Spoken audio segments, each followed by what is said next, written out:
Hello, hello, hello à toi, j'espère que tu vas bien. On se retrouve aujourd'hui pour une nouvelle vidéo Hello!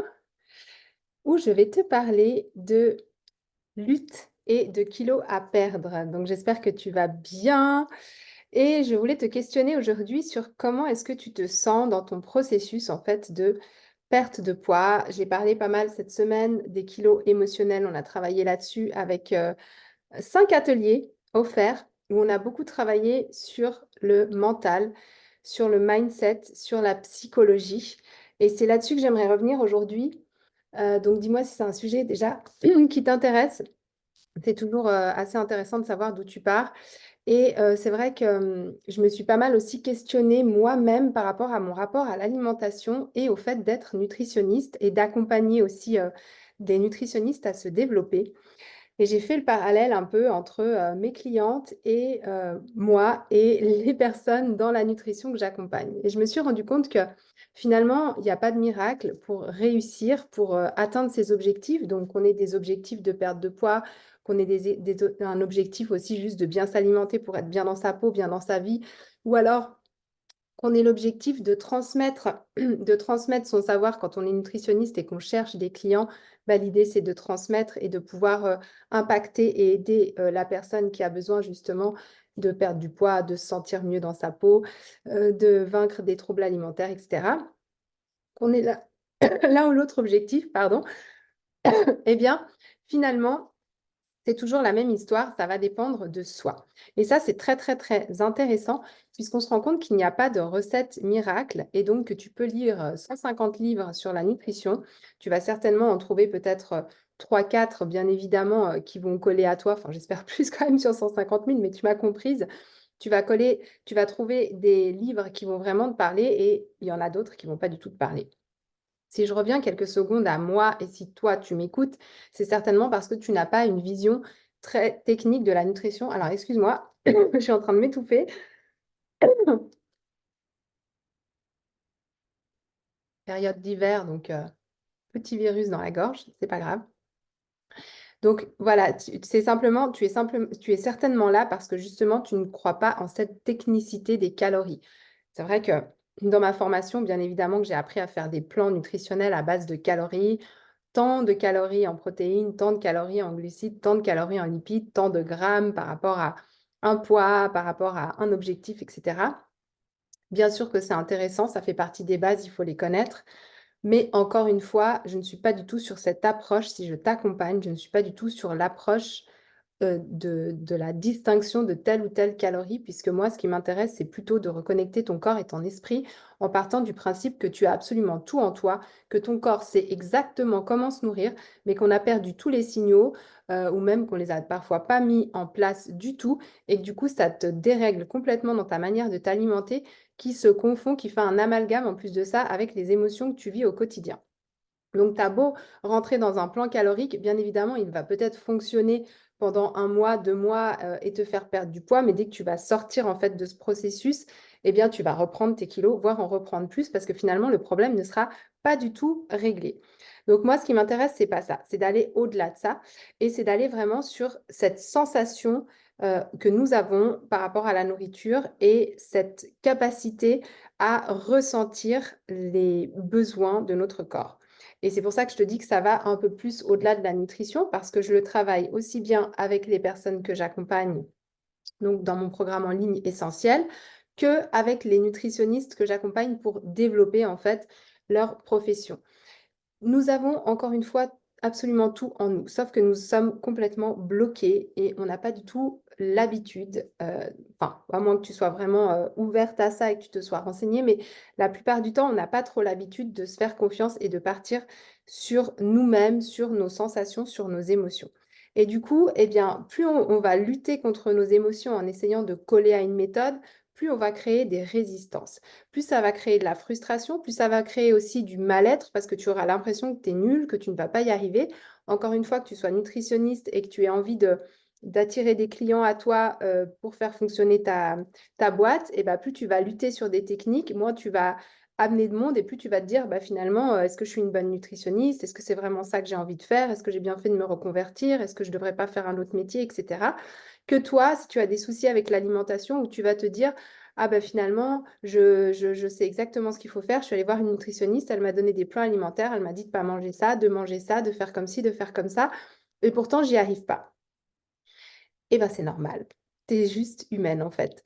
Et c'est normal puisque plus tu vas lutter contre toi, moins tu vas être en accord avec ces signaux-là, plus tu vas créer encore une fois de la résistance, qui va créer de la frustration, qui va créer des blocages et qui vont t'empêcher d'avancer et te reculer. C'est un peu comme ces élastiques là qui tiennent à toi, donc tu avances, tu avances, tu avances, et puis il y a un moment, bah, boum, tu repars en arrière et tu es dégoûté parce que tu as l'impression que toute la force que tu avais mise pour avancer, eh bien, elle repart comme de rien. Et du coup, tu es maître de rien du tout. Donc, encore une fois, l'idée là-dedans, c'est quoi? C'est de reprendre ton pouvoir. Où est ton pouvoir? Ton pouvoir, il est à l'intérieur de toi-même. Et ça se travaille. Ça se travaille dans tes émotions, ça se travaille, enfin, dans ton comportement, parce que je le répète encore et encore, on ne contrôle pas ses émotions tant que vous essayerez de contrôler vos émotions, tant que vous avez des personnes, que ce soit même chez les thérapeutes, etc., qui vous disent de contrôler vos émotions. Franchement, ne les écoutez pas, c'est impossible. Une émotion ne se contrôle pas. C'est comme, encore une fois, je prends toujours le même exemple, c'est comme si j'étais sous la pluie et que j'essayais d'essuyer une table sur laquelle il pleut et l'émotion, c'est la pluie. Tu as beau essuyer, essuyer, essuyer, la pluie, elle va toujours être là. L'émotion, c'est la même chose. L'émotion, elle vient et la meilleure façon de la faire partir, c'est de la laisser traverser. Et voilà, c'est bon. Et la colère est passée, la frustration est passée. Puis après, c'est d'aller de l'avant et de s'ancrer plus en fait, pour que justement, quand il y a de la pluie, quand il y a du mauvais temps, eh bien, tu ne te laisses pas balloter par le vent, par la pluie et que tu aies les meilleures armes possibles. Donc l'idée, encore une fois, ça va être de chercher en toi quel est l'ancrage, quelles sont tes valeurs, quelle est ton identité, quel est ton comportement, par quoi il est amené ce comportement. Ok, il est amené par une émotion. Pourquoi? Qu'est-ce qui a déclenché une émotion? Est-ce que c'est une expérience passée? C'est tout ça en fait sur lequel il faut travailler. Et quand tu travailles sur tout ça, eh bien là, tu vas faire vraiment exploser en fait ton vrai pourquoi, ta vraie manière d'être et surtout, tu vas permettre à ton corps de ressentir complètement tout ce qu'il doit faire pour parvenir à ton objectif, ok? Et c'est pour ça que je te parle beaucoup de sensation de faim, de sensation de satiété. Dans mon accompagnement, on va parler aussi d'intention qu'on va mettre lors de la journée, dans nos plans alimentaires, dans notre manière de faire. Si je suis invitée, comment est-ce que je vais faire? Si j'ai envie de craquer sur quelque chose, comment est-ce que je vais faire? Tant que tu n'es pas connecté à ton intention, tant que tu n'arrives pas à remettre de la conscience sur ce moment présent, sur ce processus que tu mets en place pour toi, et tant que tu essayes juste de coller à une manière de faire qui ne résonne en plus de ça peut-être pas du tout en toi, eh bien tu n'y arriveras pas.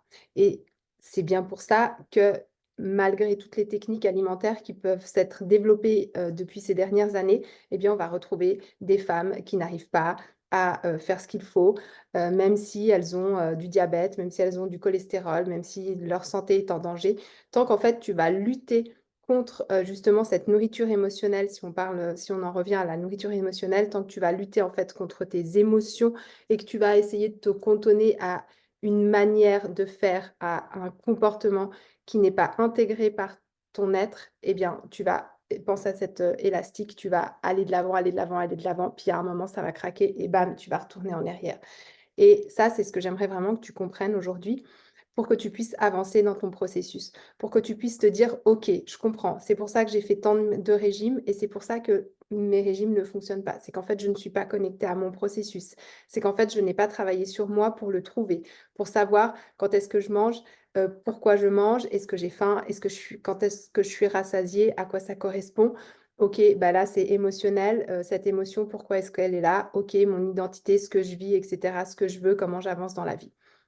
J'ai réussi à mettre en place cette méthode, surtout depuis que je suis devenue life coach. Enfin, en tout cas, je vais dire, j'ai réussi à la poser sur, entre guillemets, «le papier», puisqu'avant, j'étais vraiment dans la nutrition de manière très basique et je me suis vite rendu compte que les clients qui arrivaient à mon cabinet, bien sûr, ils avaient besoin des notions nutritionnelles que je leur fournissais, mais la plupart du temps, ils avaient besoin d'une écoute. Ils avaient besoin d'une attention. Ils avaient besoin de reconnaissance, de compréhension et que ça n'avait rien à voir, en fait, avec la technique alimentaire que je pouvais leur apporter.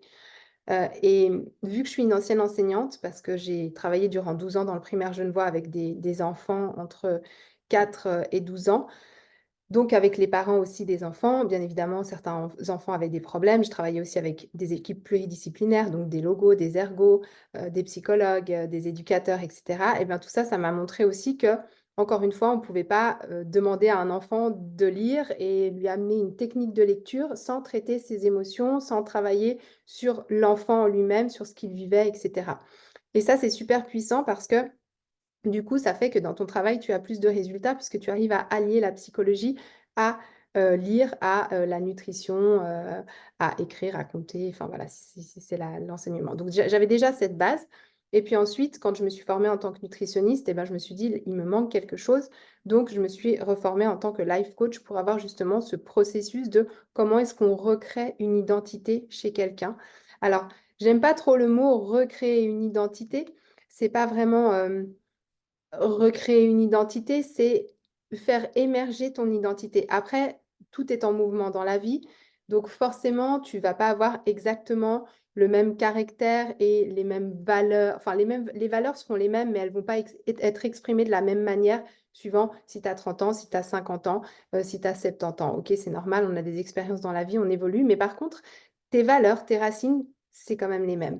Et déjà, comprendre quelles sont ses valeurs, comprendre quelles sont ses racines et pouvoir après travailler dessus sur qu'est-ce que j'aimais au monde, qu'est-ce que j'aimais en moi, est-ce que je suis en accord avec ce que je fais, est-ce que je me laisse en fait influencer par le monde qui est plein d'injonctions. J'en parle souvent de ces fameuses injonctions. Peut-être même que tu les transmets à tes enfants.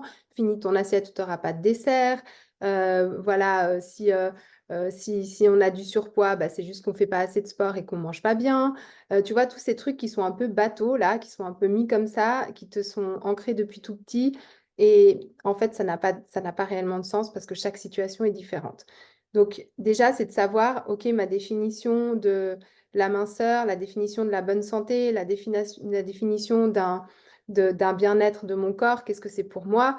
Manger, c'est quoi? Est-ce que c'est social? Est-ce que c'est seul face à mon repas? Est-ce que j'aime pas faire la cuisine, donc ça me saoule? Est-ce que c'est émotionnel? Enfin, il y a plein de choses à travailler. Et tant que tu n'auras pas travaillé ces choses, tant que tu ne les auras pas mises en place par rapport à tes objectifs, et tant que tu vibreras pas avec ça, eh bien, il y a de fortes chances que tu retournes sans arrêt en arrière parce que tu te tires sur l'élastique et il y a un moment, ça revient. Donc vraiment, ce que je voulais t'inciter aujourd'hui, c'est prendre un peu conscience de tout ça.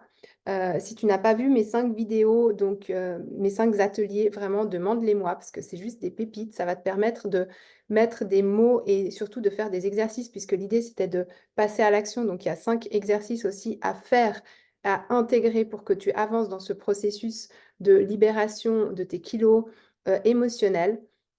Et j'ai envie de te dire que ça va aller au-delà de la nutrition, puisque tu vas du coup débloquer aussi des choses pour ta vie, pour ton couple, pour tes relations, pour ton business, pour ton travail, pour tes enfants. Enfin voilà, c'est super intéressant. Donc encore une fois, ne reste pas cantonné à une méthode avec laquelle tu n'es pas à l'aise, avec laquelle tu sens que ça bloque. J'essaye de ne pas être trop perchée quand je vous parle de tout ça, parce que c'est vrai que j'ai un côté quand même spirituel un peu qui est mis en avant, mais je suis très terre à terre aussi. Et c'est vraiment plus au niveau des ressentis. Et je vous fais part aussi de ce que je vis moi aujourd'hui dans une tranche de vie que j'ai choisie beaucoup plus fluide et beaucoup plus en accord avec moi-même. Donc j'essaye aussi de vous transmettre ça, de vous expliquer ce que je ressens, ce que ça déclenche en moi et le processus en fait que je vois aussi chez mes clientes, parce qu'il y a certaines clientes que je suis depuis maintenant 5 ans, 6 ans. Donc voilà, je vois leur évolution aussi, je vois la manière dont ça prend ou dont ça prend pas par rapport justement à ces résistances émotionnelles. Et ça, c'est vraiment super parce qu'on arrive du coup à vachement bien avancer grâce à cette psychologie qu'on va mettre de notre côté. Et encore une fois, ça a un lien avec le subconscient. Donc le subconscient, tu ne le contrôles pas. Le subconscient, c'est tout ce qui est aussi cerveau limbique, c'est les émotions. Si je te dis, n'imagine surtout pas un éléphant rose, eh ben, c'est très très difficile, voire impossible de ne pas l'avoir dans ta tête. Donc c'est pareil pour tes émotions. Tant que tu seras sur la maîtrise de tes émotions en te disant non, je me mets au régime, je suis ce PDF, je fais cette séance de sport, je ne réfléchis pas et je vais avoir le corps que je veux, je vais perdre mes kilos. Si tu n'es pas en accord avec ça, ça ne fonctionnera pas. Donc trouve une autre solution. Voilà, si tu as des questions, je t'incite à me les poser. Ce serait sympa aussi que tu likes cette vidéo, que tu la partages à celles et ceux qui en ont besoin. et je te dis à très bientôt pour une nouvelle vidéo. Ciao!